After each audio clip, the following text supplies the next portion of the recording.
In the weird native temple to which Dorothy has gone because she believes Betty is inside, the priest tells Dorothy she is to be sacrificed to the jungle god in vengeance for the theft of a great emerald by a white man centuries ago. The priest advances to take her life. She struggles with him.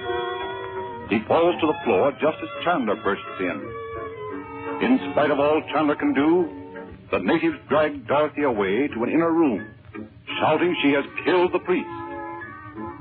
The present act opens in the inn, across the clearing from the temple. Chandu the Magician.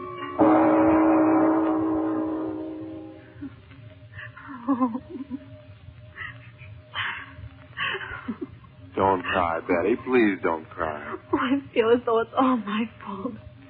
If it hadn't been for losing my scarf, I never would have got her to go over there. Well, gee, I don't think you ought to feel as though it's your fault. Because if they hadn't got her over there that way, they would have some other way if they meant to. Oh, I know. She just went over there to find me. She thought I'd gone in there after she said, Uncle Frank said we mustn't. If I hadn't always been doing things like that ever since we came over here from home, she wouldn't have believed I'd go in there.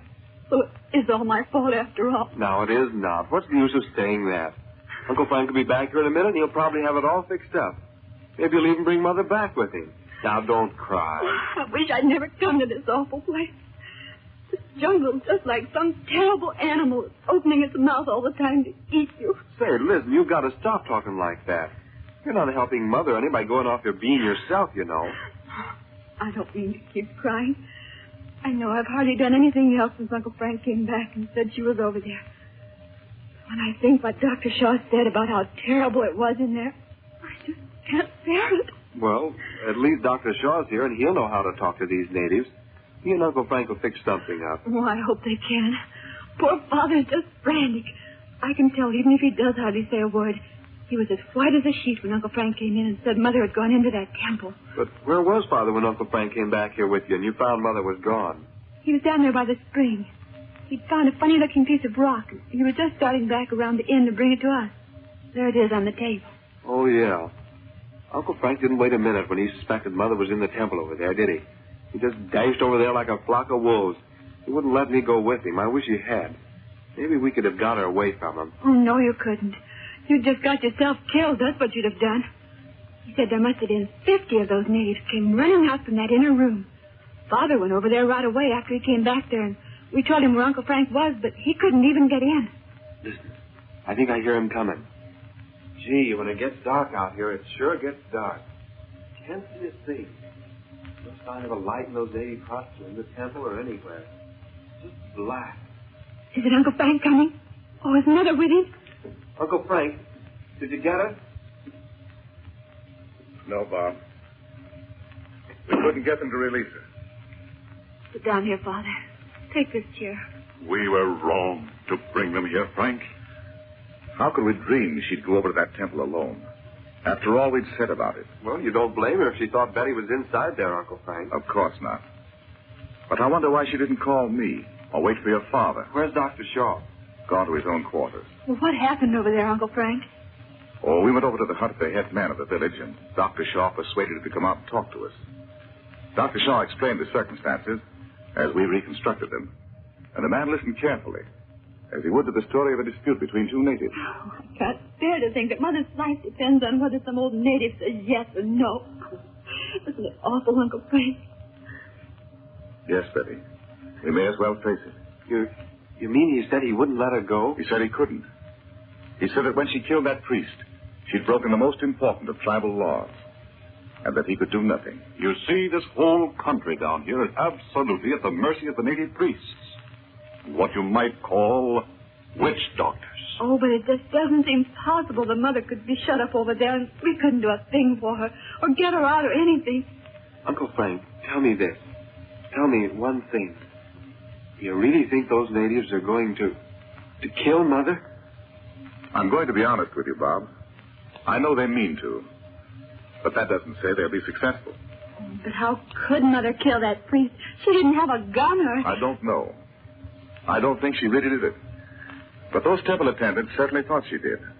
And there's no question that she was struggling with him. I saw that myself when I went in. He had a wicked-looking knife in his hand. Oh, if I had only been in here when she went over there. I can't understand why she'd go. Well, this is the way I think it happened. The chances are one of these sneaky natives picked up Betty's scarf out there in the clearing and brought it to Dorothy, telling her Betty'd gone into the temple. That's what you said before, Uncle Frank. Why would they do that? I don't know, unless...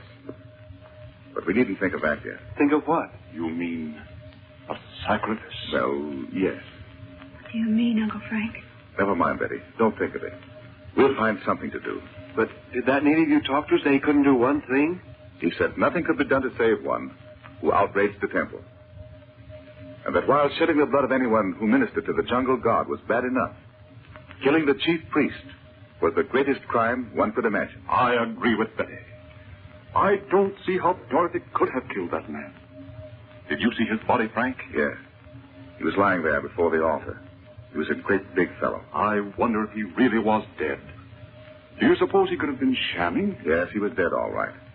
In spite of the confusion, I made sure of that. That was the one thing I had time to do before they swarmed all over me. I didn't see his face. But Dorothy didn't have a knife or a gun. How could she kill a man like that? I don't believe she did kill him. I don't either, Uncle Frank. Why, Mother wouldn't hurt a fly. Say, you certainly wouldn't blame her for killing a fellow that was coming for her with a big, long knife, would you? Mother's not such a frail flower anyway. You've never seen her when she was all stirred up. Like that night in Cairo when Arenya put the jungle curse on you. Why, what do you mean? Well, say, you don't know anything. She had that little pistol Uncle Frank gave her, and she pointed it right at Arenya. She told him he'd never live to put that curse on another person, and she meant it, too, I'll tell you. Oh, I wish I could have seen her. But she didn't really shoot him, did she? Well, she would have, only Uncle Frank beat her to it. He magicked Arenya. I'll tell you what I think we'd better do, Frank. Either you or I should start at once and go up to the capital, where we can appeal to higher authorities than this man here. What do you think of that? I think it might be a very good plan. The principal temple is near the capital. And if you could get the head priest to intercede with Dorothy, there's no doubt that he'd let her go. Frank, you look kind of scared yourself.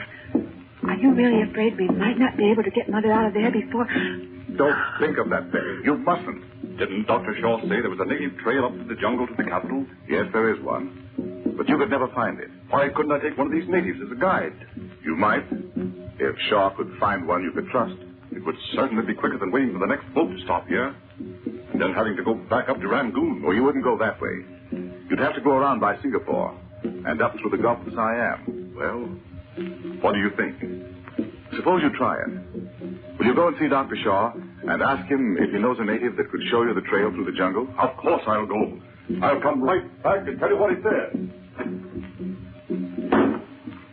Don't look like that, Uncle Frank. It's not your fault. You only brought us here because the yogi said not to let us out of your sight. Say, that's not all he said. Remember the rest of what Uncle Frank told us? What do you mean? I mean, that about a time of terror being at hand. And Father thought he meant an earthquake or something. Boy, this is certainly it. Say, how about a little magic, Uncle Frank? Frank, you're not afraid. Not really, are you? Yes. Yes, Betty, I am. Horribly, horribly afraid. Why, but... Uncle Frank, if you're afraid... I didn't say I wouldn't try to do what I can, Betty. You know I won't give up now, don't you? Come, you mustn't cry. Well, gee, will you try? Will you, right now? Of course I will. It's all fixed, Frank. Dr. Shaw found the fellow who was starting for the capital in the morning anyway. And he says that although it's almost unheard of for a white man to try this jungle trail, he'll take me if I want to go. If there was any possibility of a boat stopping here, I'd say take a chance and wait for it, but... Oh, no. It's no use to wait for that. I'd better go. Aside from a few such possibilities as death by a python and so on, Shaw said there's no danger if we keep to the trail. The natives do it all the time. Let me help you pack your things, Father. There'll be no things, Betty. It's not that kind of a trip. The native's taking some food, and he says there's all sorts of ways of getting things to eat along the trail. Edible roots and frogs and so on. Oh, frog legs aren't bad. I like them. And all I'll take is several pairs of extra shoes. Sounds insane. But we must try everything. Have you thought of using your occult powers, Frank? I've thought of nothing else. But wait, Robert. I'm going to try right now. Will you all go into another room and close the door? Yes. And, Father, if he does it, you won't have to go. You'll just hear a great big noise, and Mother'll be right here in the room. We've seen him do it. Go on, quickly. All of you. We won't come back till you call us, Uncle Frank. Come on, Bob. Okay. Sorry, I can't help you, Frank.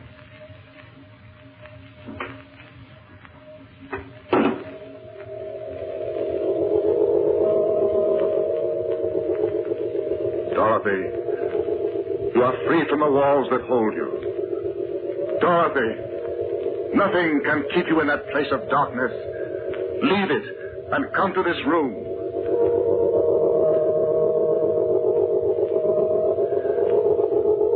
I can't do it.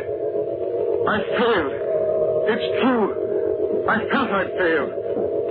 Oh, Dorothy, I failed you just when you need me most.